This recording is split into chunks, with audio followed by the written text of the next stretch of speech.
Buen día, buenas tardes, buenas noches.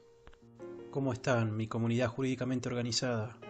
En esta oportunidad vamos a hablar respecto de uno de los 4 principios fundantes de la geopolítica.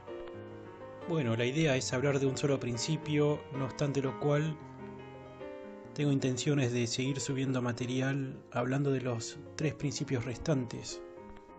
Tales principios son: en primer lugar, el Estado como un ser vivo dentro de la geopolítica.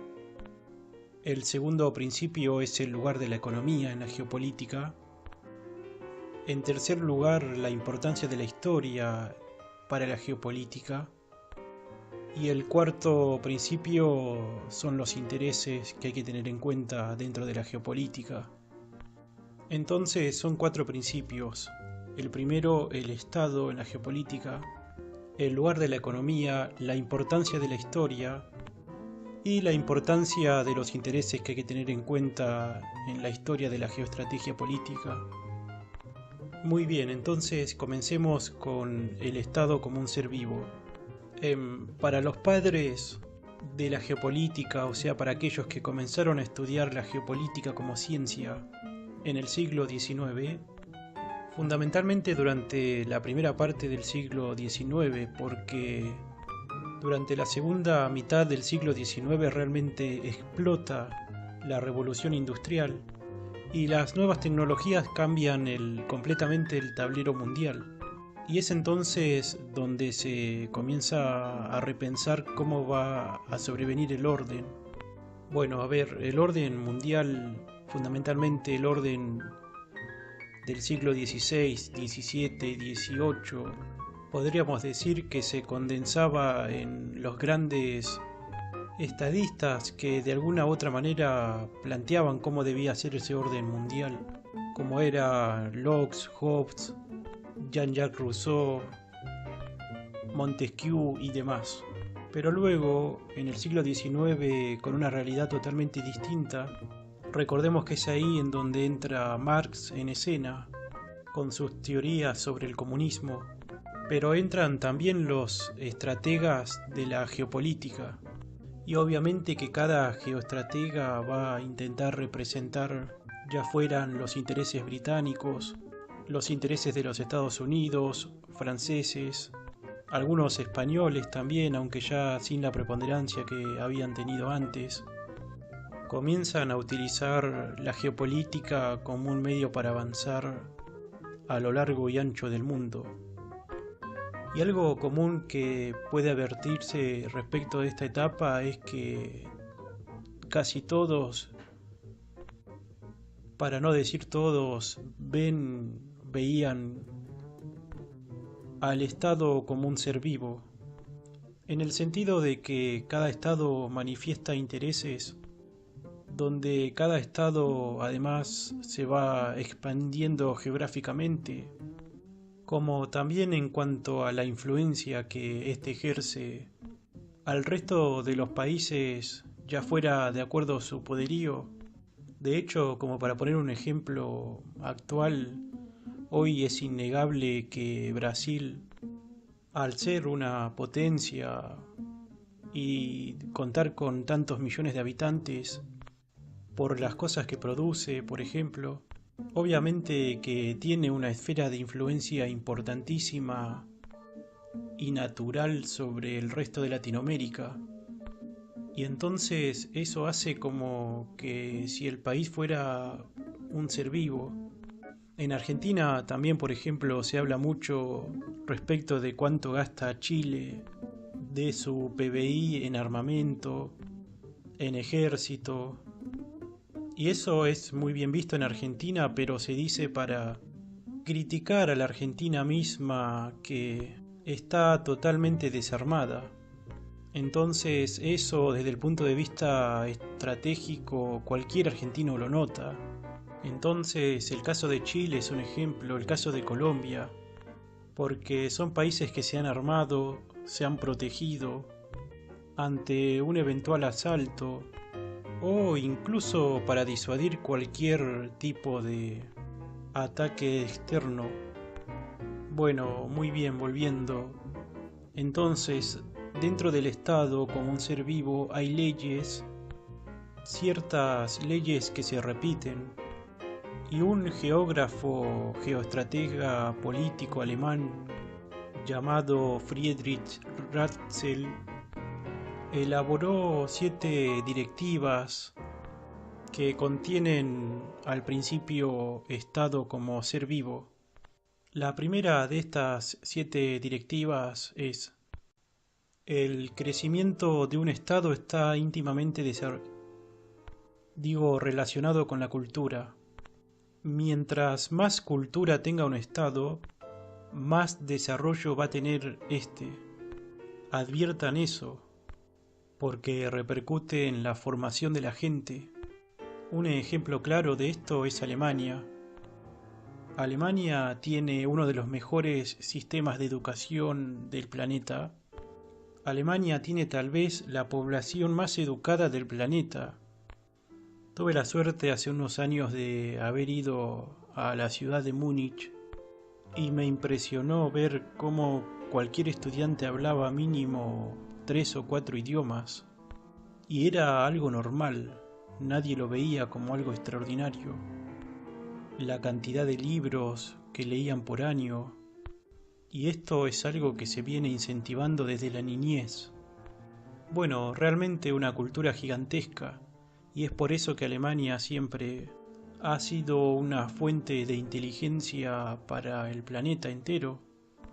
Los profesores de las universidades más importantes del mundo civilizado son alemanes. En su momento en Argentina el programa de energía atómica fue toda hecha por alemanes. La maquinaria a nivel mundial hoy en día está siendo producida por Alemania. Las máquinas para las empresas.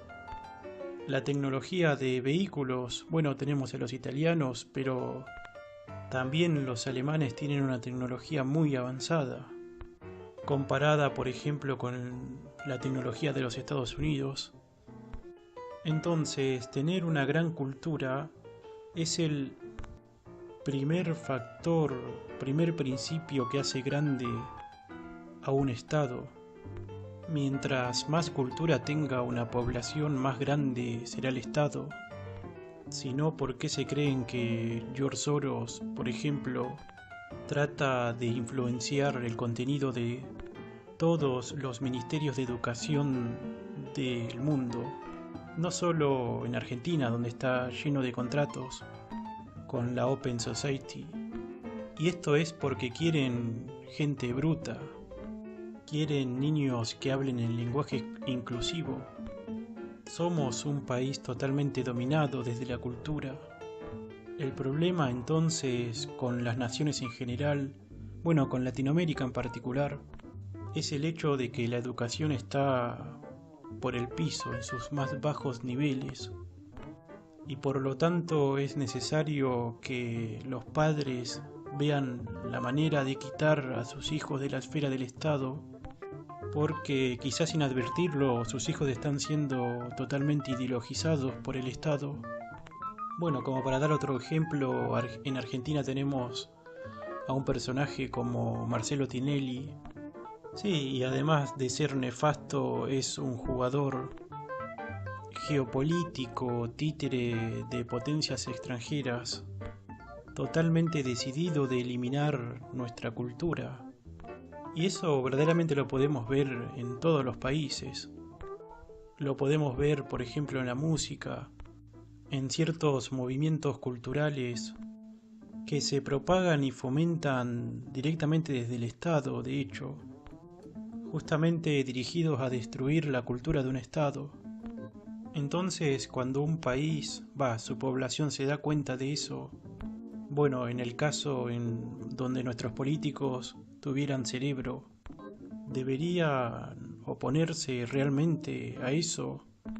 Bueno, segundo principio, la expansión de un país va en paralelo con su capacidad económica, comercial y hasta ideológica en algunos casos.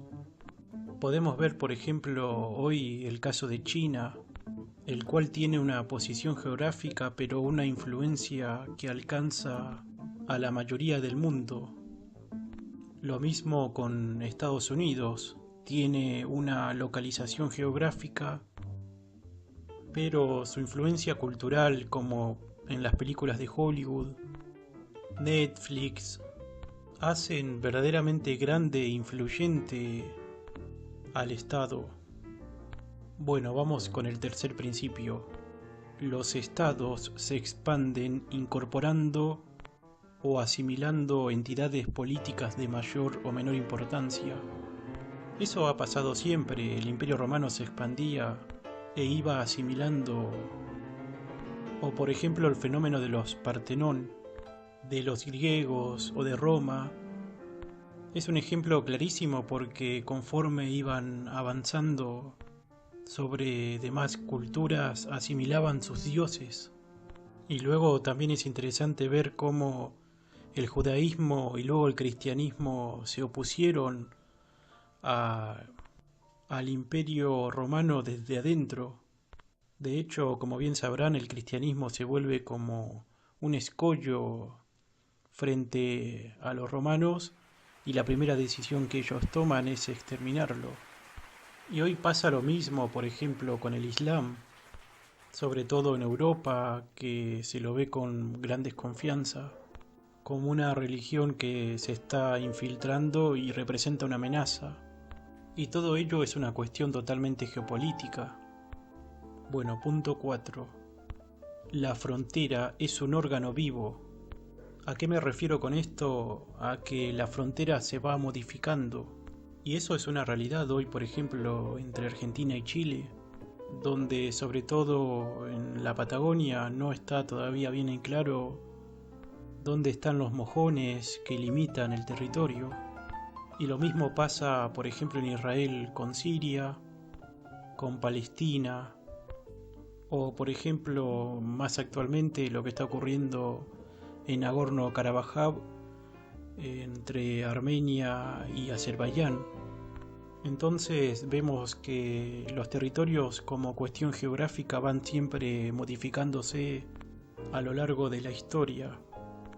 En quinto lugar, la directiva principal es que la lógica fundamental dentro del proceso de expansión de los estados es absorber territorios más ricos. Y me parece totalmente lógico, no creo que los estados avancen sobre lugares donde no pudieran salir beneficiados económicamente. Ahora, la sexta directiva es que el estado se expande siempre en su periferia contra una civilización que es inferior a la suya, o que se extiende por la presencia de una civilización exterior ajena, ya fuera inferior o superior. Y eso posibilita que un estado pueda avanzar.